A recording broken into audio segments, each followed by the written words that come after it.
It is my great pleasure to introduce Dr. Brad Miller. Brad is Associate Professor of Pediatrics. He obtained his MD-PhD degree from the University of South Carolina. He then did residency training and fellowship in pediatric endocrinology at Mayo Clinic, and he joined faculty in the Division of Pediatric Endocrinology about 11 years ago. Brad's area of expertise is in growth and growth hormone, particularly in the context of early adversity, mucopolysaccharidosis, and brain tumors. He has gained national and international recognition for his work in this area. Brad is a true clinician scientist.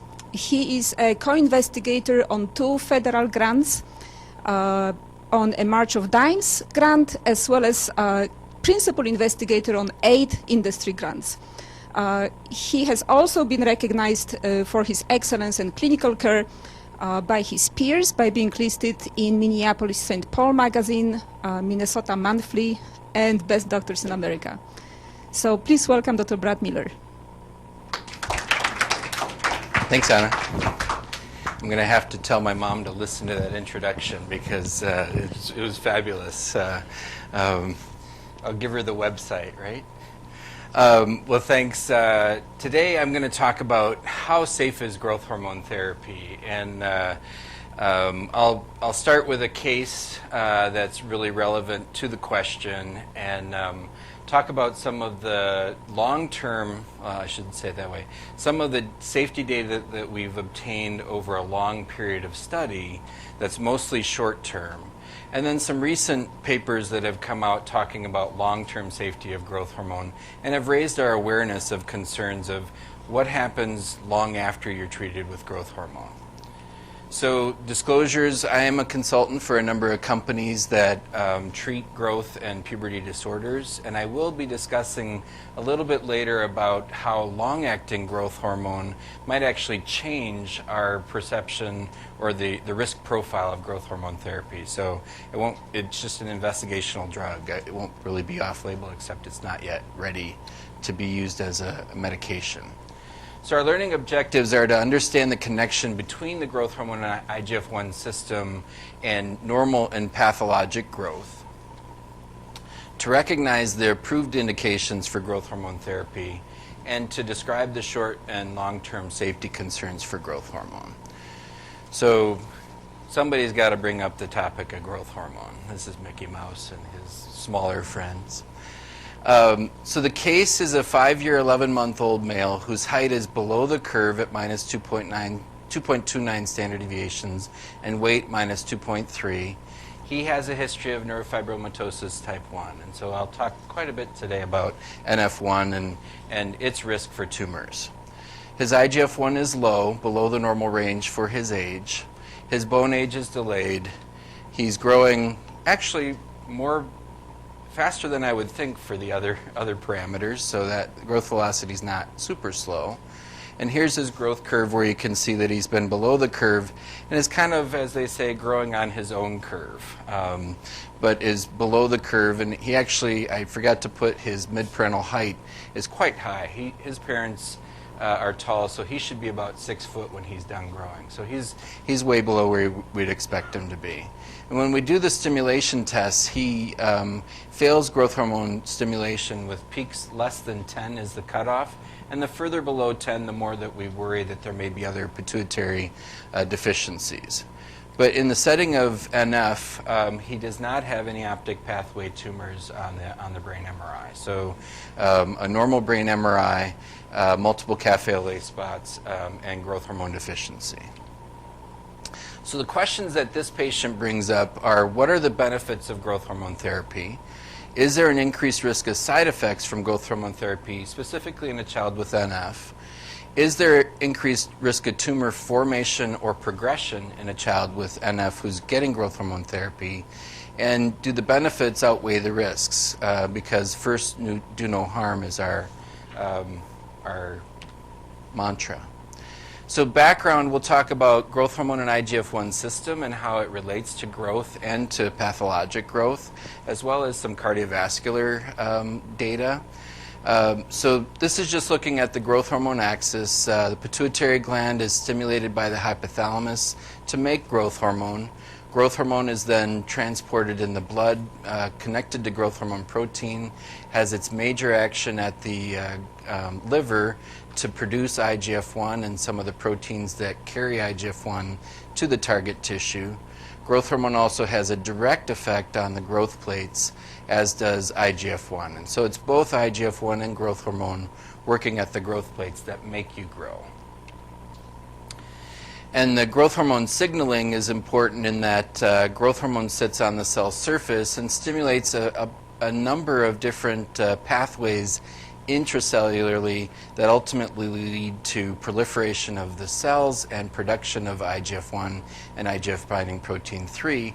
And the reason that these pathways are relevant is because when we talk about some of the rare conditions that have an increased risk of tumors, they may actually involve mutations in these pathways. And so it can be relevant. NF1 doesn't specifically have one of the pathways here, but it's a tumor promoter. This is the IGF receptor signaling system. Interestingly, some of the same pathways are activated by IGF and growth hormone, and obviously there are also some different ones. And we know that both insulin and IGF-1 sit on different receptors in the insulin and IGF pathway, and they stimulate mitogenesis, proliferation, and growth. They stimulate anti-apoptosis and adhesion and migration. So they're doing a lot of things in response to IGF-1 other than growing. And so there's a concern that some of those anti-apoptotic or growth-promoting effects of both growth hormone and IGF-1 could actually promote cancer development or cancer progression. And we'll talk more about that as we move on. So what's the data there? In vitro models, both growth hormone and IGF-1 stimulate cells to proliferate, but they do not cause cells to transform from a non-cancerous cell into a cancer cell. Agents that block how growth hormone and IGF-1 work also reduce the growth of malignant cells. So you say an inhibitor stops cancer from growing, but growth hormone and IGF-1 doesn't make it grow. It makes it grow faster, but doesn't turn it into cancer. Just to be clear on that. In animal models, if you make the animal make extra growth hormone or IGF-1, you again promote the growth of a tumor cell that's there, but not the conversion to a tumor cell.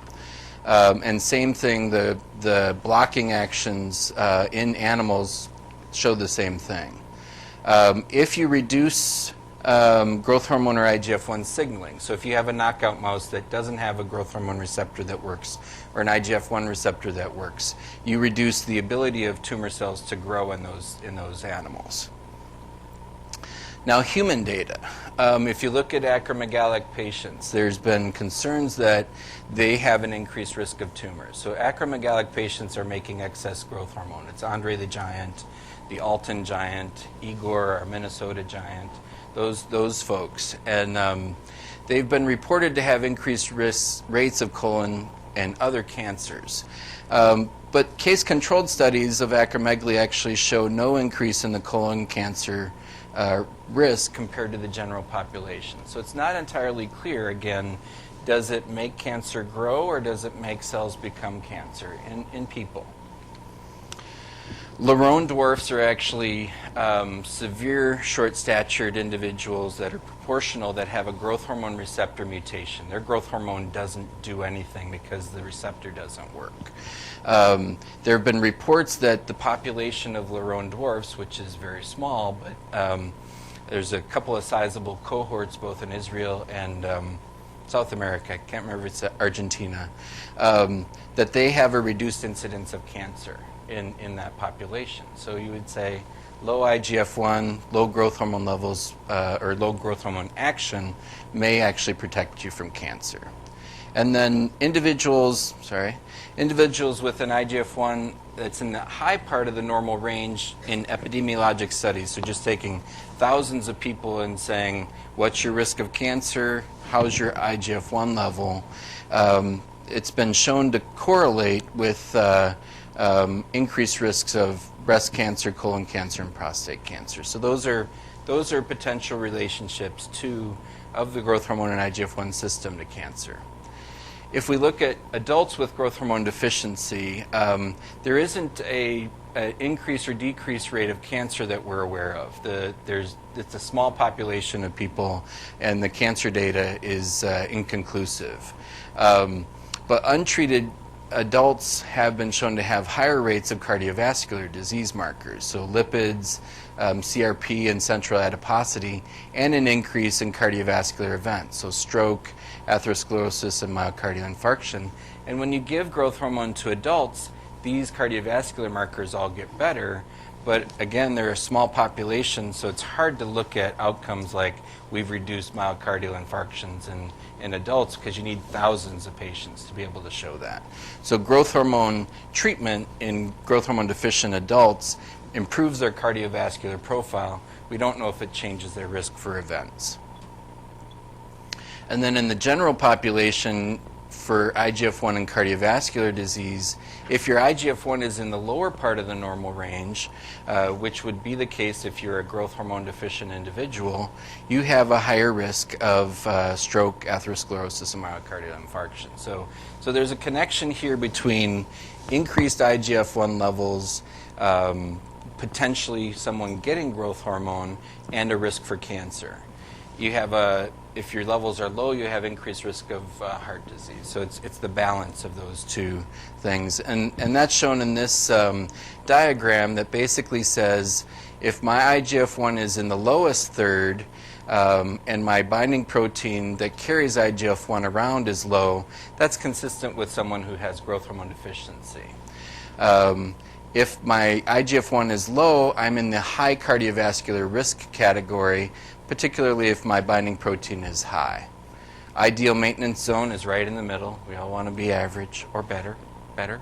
IGF binding protein in the upper end and IGF-1 in the upper end is when kids grow the best. But IGF-1 high and BP3 low is the highest cancer risk. So theoretically, these are the balance that we want to have as we're going. If you're growth hormone deficient as a child and require growth hormone therapy, you're in this low cancer risk zone and probably increased cardiovascular risk zone. While we treat you, we shift you to the catch-up zone, but when we stop treating you, you're going to shift right back to your previous risk zone. We're not going to make your IGF-1 stay high when you're 50. So it's taking somebody and briefly for 2 to 5 to 10 years, shifting them into a higher risk zone, but not at a time when they're at risk for heart disease or cancer. And so I think that's a big part of helping us understand the long-term outcomes is we're making a change that's temporary. We don't know if it has long-lasting effects because of the changes that we've made.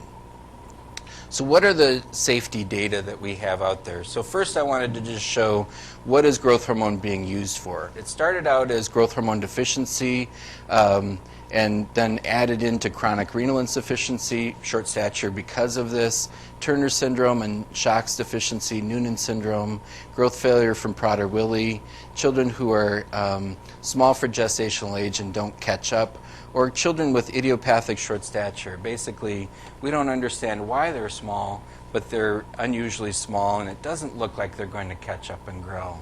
And all of these populations are really, really relevant to say, if we're treating with growth hormone, what's the risk to the benefit?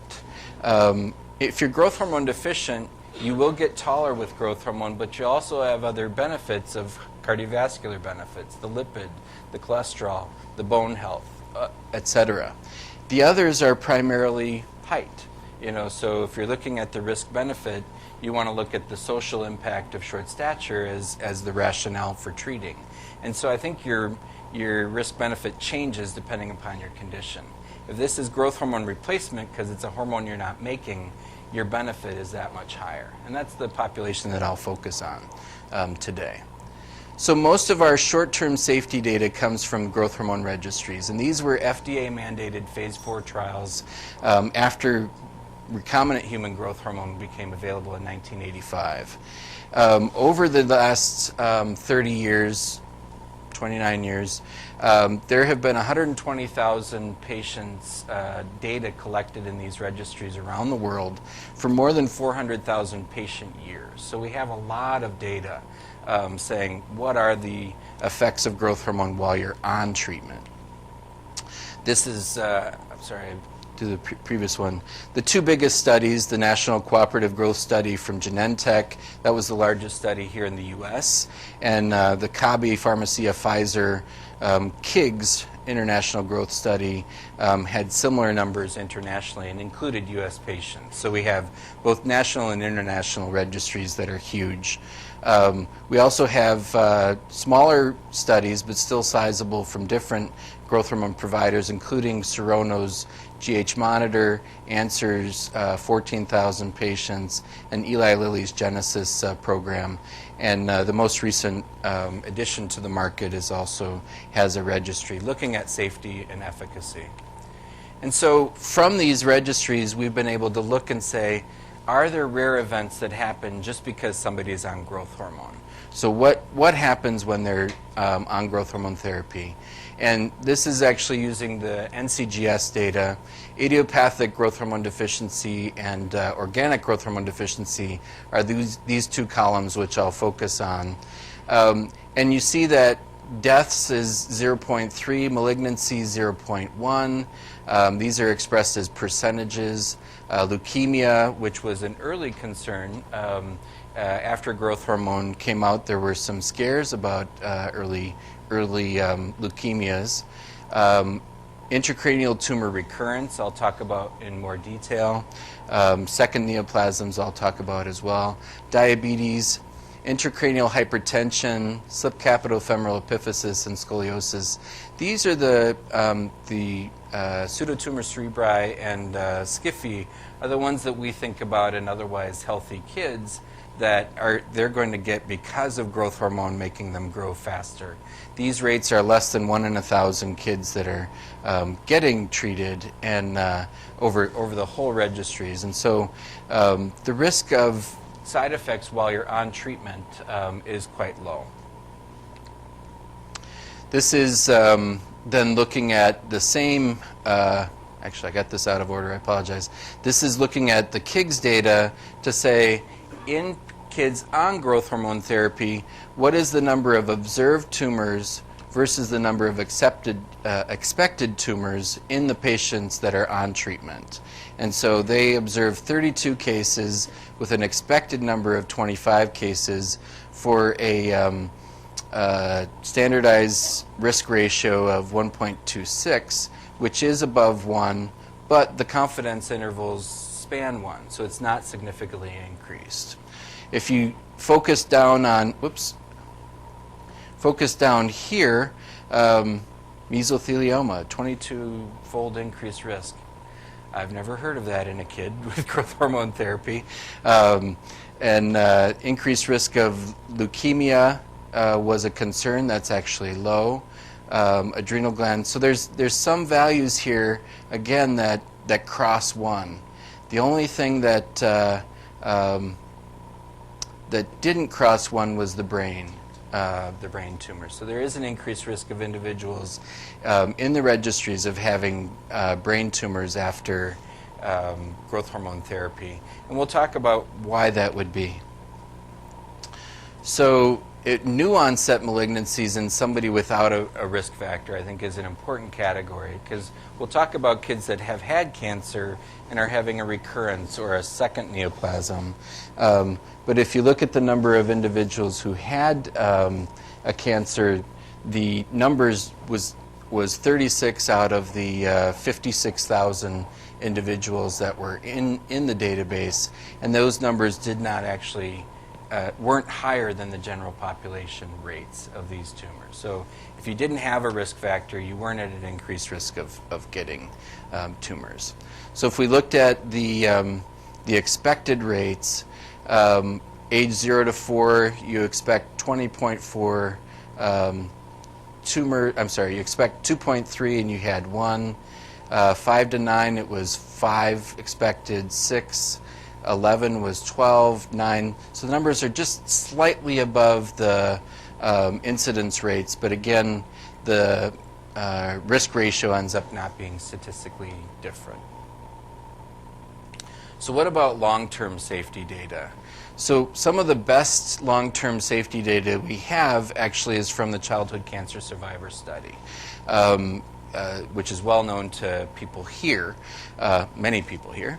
But it's a long-term follow-up study looking at a retrospective cohort of 5-year survivors of childhood cancer diagnosed before they were 21, between 1970 and 1986, if they were treated at one of the centers that's part of this study in the US and Canada. And there's over 14,000 survivors who at regular intervals complete a questionnaire to say, what's going on with your health? So when they looked at the group of individuals in this 14,000 cohort of who was on growth hormone, they found 361 individuals treated and about 13,000 that were not treated. And they looked at the different kinds of tumors that they had that caused their, that was associated with them needing growth hormone treatment. And you can see that there's a large number of CNS tumors in this population. And it's because of the location of the tumor and the radiation therapy that's used for tumors. So radiation therapy has significant impact causing growth hormone deficiency. And so that's why individuals end up on growth hormone therapy. But you also see some leukemia and soft tissue tumors and neuroblastomas as well. So they found that the rate of growth hormone treated survivors developing a second neoplasm was increased. So it was a twofold increase over the non-growth hormone treated population. When they looked at what tumors they were mostly meningiomas. And meningioma is a radiation-induced tumor. So all of the individuals who developed meningiomas as a second neoplasm had had prior brain radiation. And so the risk is still increased, but it's related to the radiation therapy that they're receiving. And it's hard to say, is it more than what radiation alone would cause or not? And this is actually plotting that curve of when do the second neoplasms occur. This is in the growth hormone treated group, and you can see that over time they increase over the first 10 years post treatment and then start to fall off. And then this is the non-growth hormone treated group, and you can actually see that there's a decrease over time, again, which is most likely related to the meningiomas, but we still have to counsel patients that there is a slight increased risk of second malignancies with growth hormone treatment, particularly if you've had radiation therapy. And so I think that's something that we've learned from the cancer survivor study. And there's actually, part of the data says that growth hormone therapy might be protective in this population, and people have said, well, that doesn't make sense. Why would it actually be protecting? And I think there's a bias in who we pick to put on growth hormone, that we're picking kids who we know have survived a certain amount of time before we put them on growth hormone, and so we may actually be biasing this data. The other thing that could bias this data is that it's recall, filling out a questionnaire years after the event occurred. And they've actually looked back at and validated in the charts, did these individuals actually receive growth hormone? And it wasn't 100% of those who said they got it actually got it. So when you're looking at retrospective data, it's not perfect, but it's the best we have now, so it's an excellent resource. So this actually looks at breaking down, were there particular issues that were related to those second neoplasms? And so the age at primary diagnosis, did they get an alkylating agent? Did they get radiation, which was a threefold increased risk? Growth hormone increased the risk. And then even when you do the multivariate model, you get the same risks that keep popping up as radiation and growth hormone therapy. So the current controversial study in our world of growth hormone therapy is called SAGE, or some people call it SAGA, because it's been quite a saga. It's the safety and appropriateness of growth hormone treatments in Europe study. So this was a European consortium of 8 countries that said, we want to know the long-term safety of this medication. When kids are done growing, they usually don't come back to see us, so they're lost to follow-up in terms of any potential long-term negative outcomes. There are a few people who need growth hormone as an adult, and so they'll be followed, but it's a small percentage. So their goal was to analyze 30,000 patients, going back into the records and comparing them to the death data in the respective countries. And we'll talk more as we go through which countries they were and why this became a saga. But these were individuals treated in the 1980s and 1990s. And the pre-specified hypotheses of the study were that they wanted to know all-cause and cancer-related mortality. Why did people die and when? If we go back one, you see that they were treated in the 80s and 90s, and we're publishing these data in the 2012. So if you're 32, 1980, if you were born and treated that year, you would be 32 at your youngest. And if you were 18 in the 80s and treated with growth hormone, you'd be 48 at your oldest. So it's a young cohort of individuals. So when we're thinking about cancer outcomes, we would have thought we would need to wait till they were older to have a significant increase. And so that's why they started the study, so that we could capture them now and follow them long term. So this is a little bit hard to read, but this is the French data. And the French published a paper because they saw what they thought was a safety signal. So they decided to publish their data prematurely. So there were 11,000 patients in the French registry who had received the recombinant growth hormone and not pituitary-derived growth hormone. They had been born after January 1st of 1990 in this particular cohort. They had excluded people who had high-risk mortality due to malignancy, chronic renal failure, or craniopharyngioma.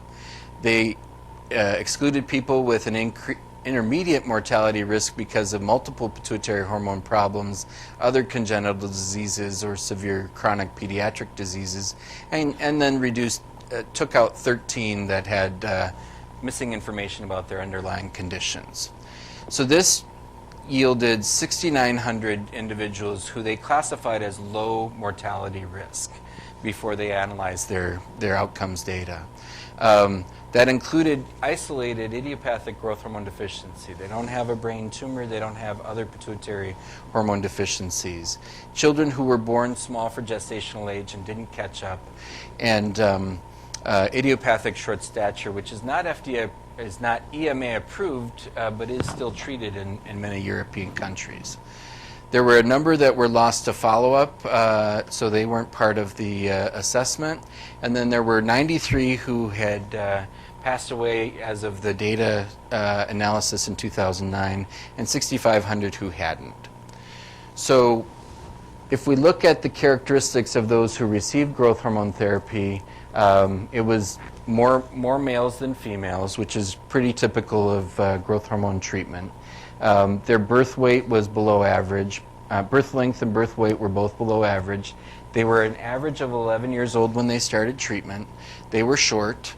They had short parents, and they were skinny, but not as skinny as they were short. So a pretty classic growth hormone deficient pattern. If we look at what their peak growth hormone was, they stratified it into groups that had various degrees of severity of growth hormone deficiency. And they also looked at what years were the individuals treated. And then when did they stop treatment? So start at 11, stop at 15, so an average of 4 years. They looked at the dose, the duration of treatment, and treatment exposure and the amount of growth hormone therapy that they received.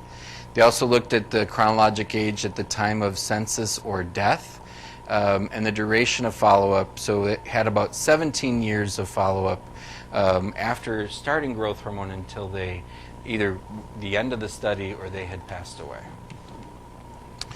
So if we look at the risk factor, so the standard mortality ratio of overall was 1.33. So it was 93 observed deaths compared to expected 69. 95% confidence intervals show that it was significant.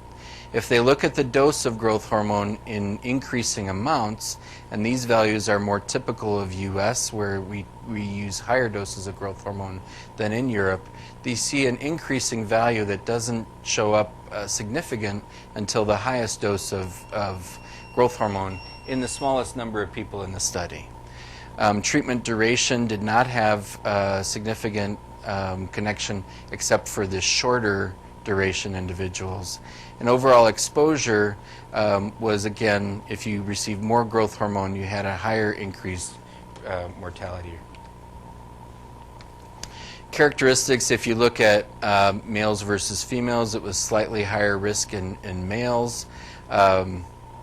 The age at initiation, so treatment of teenagers was slightly increased, and then the stimulated growth hormone peak was not different. Interestingly, the height when they started, the more severely short they were, there was a trend towards that being associated. And that's going to come up in a minute when I talk about SGA. So the duration of treatment after follow-up, less than 5, less than 10, less than 15, and the time after the end of treatment were all the longer had the increased risk of mortality. So doing an adjusted regression model, they looked and said that the dose as you went up had a 3-fold increased risk, and that being small had the largest risk of increased mortality. So the concern was that actually in survival analysis that if we're using higher doses that you have an increased risk of mortality. Now what was and that's the growth hormone deficiency. What was the cause or classification of why they died? So infectious or parasitic, neoplasms, not significant. The significant one in this study was circulatory diseases. So it was increased at 3-fold increase. And so that was a surprise. There hasn't been any previous information saying that growth hormone treatment was going to change your cardiovascular risk profile. We know that if you're growth hormone deficient as an adult, you have a negative cardiovascular profile. So some of these individuals may not have received growth hormone treatment as adults, and so that could have contributed to their risk of growth hormone or of cardiovascular disease. Then looking at secondary neoplasms, there was an increased risk of malignant neoplasms of bone and cartilage, but again it was diseases of the circulatory system that were the biggest factor found. And this included subarachnoid hemorrhages, intracerebral hemorrhages, and other non-traumatic intracranial hemorrhages that were all increased in risk. So this was the French data. They were publishing their data because they had seen what looked like a concerning risk factor. They published their data before the other 7 countries. In fact, the other 7 countries didn't even know they were publishing it until it came out. So there was a rush by 3 of the other countries, Belgium, Netherlands, and Sweden, to analyze their cohorts and say, are we finding this same risk factor in our population? And the difference between those countries is that the French death registry is a little less clear of the cause of death than the Belgium, Netherlands, and Sweden. So they have better data to say we know exactly why somebody died. I think that's true here in the States as well. We don't always have a great answer for what the cause of death was. They may have died of diabetes, but they got hit, they had a seizure during a hypoglycemic seizure, and so they died of a car accident, and their diabetes may not show up on the death certificate at all.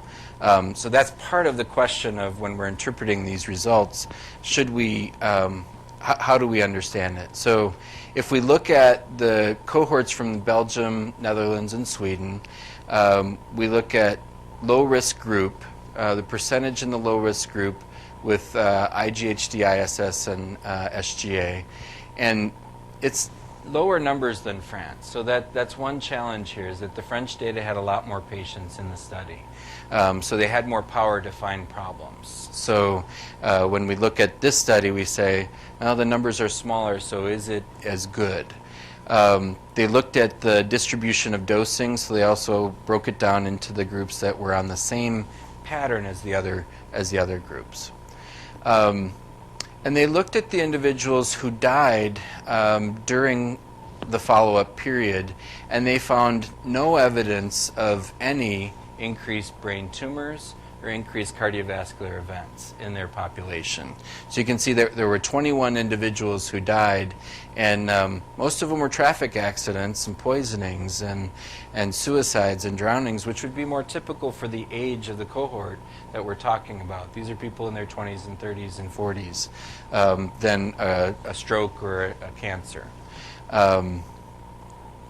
So more recently, the French came out and classified the individuals who had cardiovascular events to try and understand better what's going on. So this is the same SAGE data looking at the group of people that had been recruited into the earlier study, and at the 11 who had had stroke, 5 of which had a subarachnoid hemorrhage, 3 an intracerebral hemorrhage, and 3 an ischemic stroke. So the number of patients is here, the growth hormone peaks again. Why did they have, why were they treated if they had growth hormone peak greater than 10? There was idiopathic short stature, and SGA was a small part of that population. What were the years where they were treated? Again, not big differences from the initial cohort, just basically saying here's what the subsample is. So if you look at the sources of the data for what happened to these individuals, some of this is the CE. This is the Center for Epidemiology. Some of it is questionnaire, and some of it is long-lasting affection, which I didn't really understand what that meant. Is that somebody who knew them and said, this is what happened to them? So I think this was, next of kin, if you will. But basically, we saw subarachnoid hemorrhage, cerebral aneurysm with rupture, an AV malformation, a cerebral aneurysm with rupture, intracranial hypertension with a hematoma, again hematoma. So these, it's difficult to say what's the cause of these. Were these a head trauma that then related to this finding? Was there an arteriovenous malformation that was congenital that happened to be present in this population? Or is this really a growth hormone outcome that later in life they developed fragility of the blood vessels because they were on growth hormone when they were younger? And when we think about the population, small for gestational individuals do have increased risk of cardiovascular events later in life. And so that's one of the populations. Individuals who are short-statured also have an increased risk of cardiovascular events. But it still seems out of proportion with those risks. We have one study that says we've got this huge signal, then we have another study that's smaller that says we don't have any signal. And so when the FDA looked at these data in 2012, actually in 2010 when the data first became available, they said there's not enough data to change our practices at this point. We need to collect more data. This paper by Pudvin came out this year basically saying, well, we're worried about the cerebrovascular events. Should we be actually screening individuals who are on growth hormone therapy, and what would that screening protocol look like? And right now we're kind of struggling to find out, should we be following this or should we not? Because we don't have a reason why these individuals should have an increased risk that we're aware of, but we have this safety signal. And so we're right now trying to decide where do we go from here. So So that's the long-term data that we have for the whole population of individuals treated with growth hormone. My initial question was neurofibromatosis, and it's a special case because they're tumor population. So what we did is look at what was the data out there for treatment of children with growth hormone who had neurofibromatosis. In the KIGS registry, they had 102 children with NF1 who, prior to therapy, 43 patients, or 42%, had a known tumor, and a third of them had previous radiation exposure.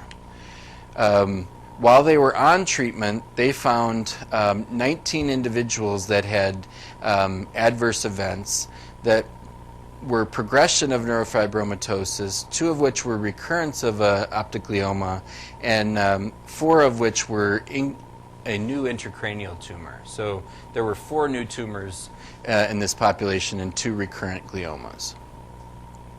So then we looked at our population here at the University of Minnesota of 11 children that we were able to find records on who had NF1 and were treated with growth hormone therapy and over the course of 3 years. And basically, starting at age 6, having an improvement of their growth velocity primarily at age 2, an improvement of their height standard deviation, and an improvement in their growth factors. So they did respond in terms of growth. And here's the growth curve showing that they all started out small. Some of them gained quite a bit and then were lost to follow-up. One of them grew to above average.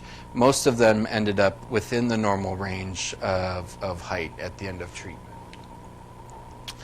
So then we looked at the National Cooperative Growth Study research database to say what was the data for tumors in that population. And so they had 191 kids with NF1, 59 of whom had had a previous CNS tumor, mostly optic pathway gliomas, and 13% actually had reported cranial radiation exposure.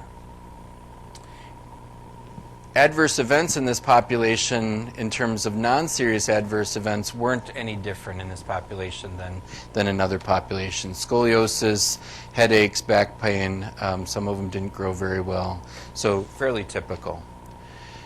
But serious adverse events, we had 7 who had growths of their neurofibromas, 3 who had glioblastoma, which is a very concerning outcome.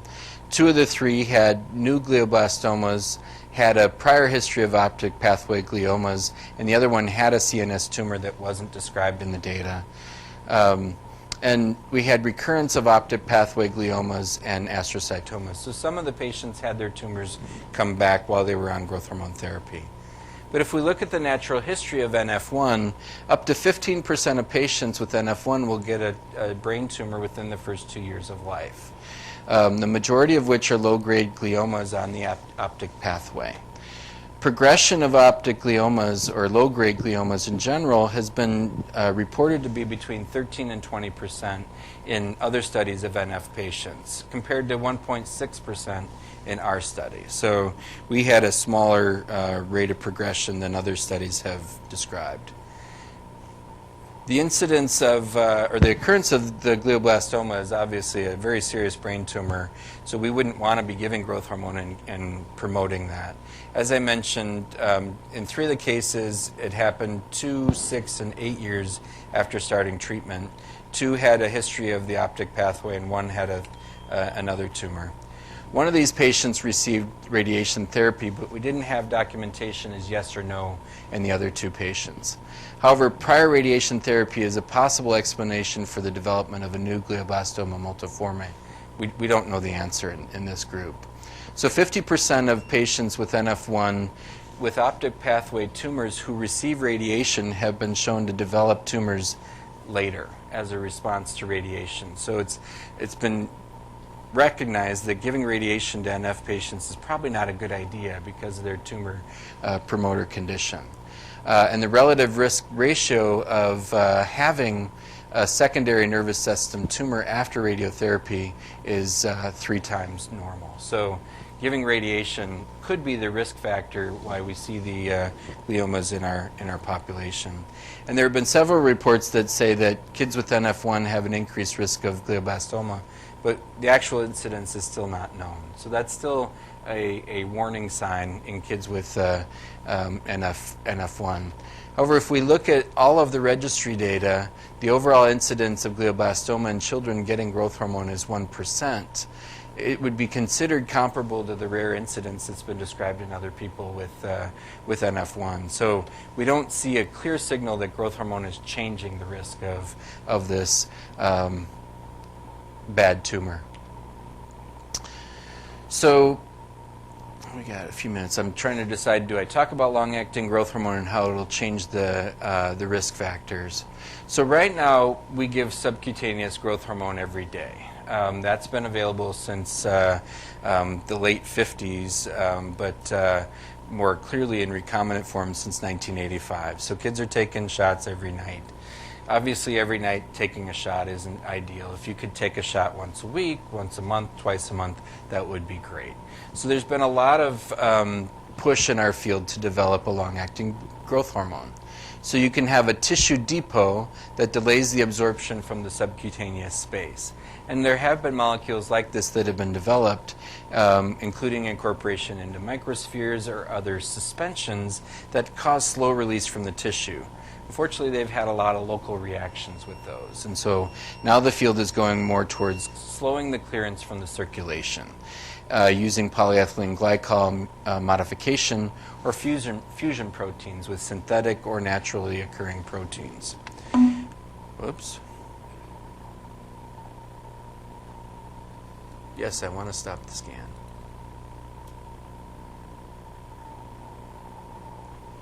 Okay. So we have had a long-acting growth hormone available named Neutropin Depot that is no longer available on the market. It was a very painful injection. They had problems having it be a stable release of the medication. They had problems manufacturing it, and so it was pulled from the market. It also didn't work quite as well as growth hormone in terms of helping kids grow. So there are multiple products currently in clinical testing, and the questions that we have are, will they actually provide physiologic growth hormone release? And will IGF-1 levels be similar to daily growth hormone therapy? And I'll talk in a minute about, well, what about their long-term risk factors? So VRS-317 is a modified growth hormone. Growth hormone is normally 22 kilodaltons, and the VRS-317 is about 5 times bigger because they've added synthetic polypeptide chains that both decrease its affinity for the receptor and how it's cleared, but at the same time increase the potency because it's around longer. So you can use less and get same effect. And this is data showing adult studies with pharmacokinetic data showing that after a single injection with increase in doses, you have growth hormone, the modified growth hormone present in the blood up to 30 days, when the average half-life of growth hormone is 2 hours, given by a sub-Q injection. So they changed the half-life from 2 hours to 131 hours by this modification. In kids, we're part of the phase 1/2 trial here, and we're using even higher doses. So you can see this is 1,000 nanograms per mil. This is 100,000 nanograms per mil. So kids need a lot more growth hormone than adults do. So the half-life, we don't have the actual number yet, but it's going to be similar in that this is staying in the blood for 21 to 30 days after a single injection. So there's a concern that with these long-acting growth hormones that if we change the growth hormone molecule, we'll actually alter the signaling of the molecule at the growth hormone receptor. Also, if we have persistent exposure of the vasculature to high levels of this long-acting growth hormone, are we going to change the risk of cardiovascular disease? So we've raised a question about cardiovascular disease because of the French data. Here's a intravascular depot form of growth hormone. So will there be a change in its risk? And we don't have the answer. These are products that are right now in development, and I think it's going to make us want to be more careful as we follow kids to look at cardiovascular endpoints in their long-term outcomes. So let's get back to the case and wrap up. This is the same young man that we talked about before. And here's how he grew after growth hormone therapy. So he was growth hormone deficient. You can see his weight started going up, his height started going up, and he got a better than average response, because usually we get him up into the, maybe 10th or 25th percentile and they'll level off. But as I mentioned, he was from a tall family. His parents are, he should be around 6 feet. So he's trying to actually get up to his genetic potential based upon his growth hormone deficiency. We're replacing the hormone and he's responding. So at the beginning I posed the questions, what are the benefits of growth hormone therapy? So for an individual with NF1 who has severe growth hormone deficiency, there's a height benefit, there's a psychosocial benefit from improving their height compared to their peers, there's potential benefit in terms of muscle, bone, and cardiovascular health while they're on treatment, and potentially because they were treated. Is there an increased risk of side effects in kids with NF1? There isn't an increased risk of the common side effects of growth hormone.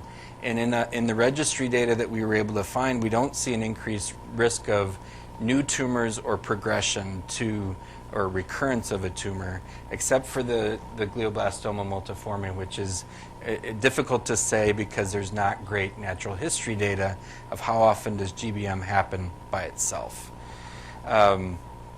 So do the benefits outweigh the risks? I think in each case, as we're talking with families about whatever condition they have, we have to have this conversation. We don't know the answer to what the long-term risks are for patients. And for some families, the benefit of being a few inches taller at the end of the game isn't going to be worth the risk of worrying that growth hormone might actually cause a negative effect. And then some families are like, I just want him to be taller like his friends. I want him now to be doing well. And so it's a perspective thing. I think our job is to give them as much information as we can about the safety, about the efficacy, and help them make the decisions that parents have to make. So my last thoughts are that growth hormone and IGF-1 cause proliferation of tissues, both normal and abnormal, but don't actually make tissues become cancer that aren't already. Most children who receive growth hormone therapy as kids won't require growth hormone when they're adults. It's unclear how growth hormone therapy received as a child would change the risk of malignancy or cardiovascular disease years in life. We don't know the mechanisms. And actually for cancer, I have the hardest time making that leap because you're changing their risk of cancer when they're not at high risk for cancer. And I don't understand how we change their long-term risk of cancer by treating with growth hormone during this window and then reverting them to a low-risk profile afterwards. But that's why we have to study it. So the available short-term safety data for growth hormone therapy is reassuring, but we really have very little long-term safety growth hormone data.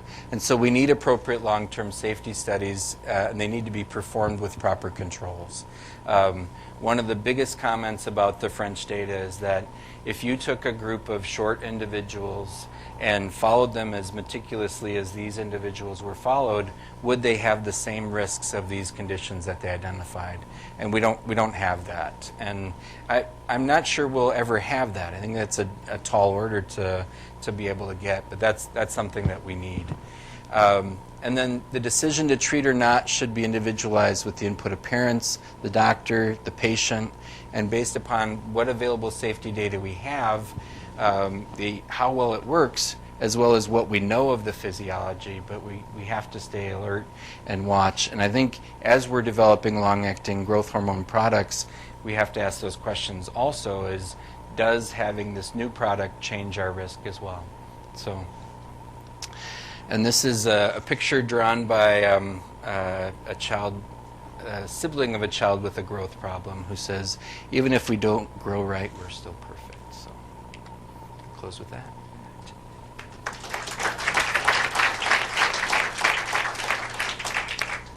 Questions?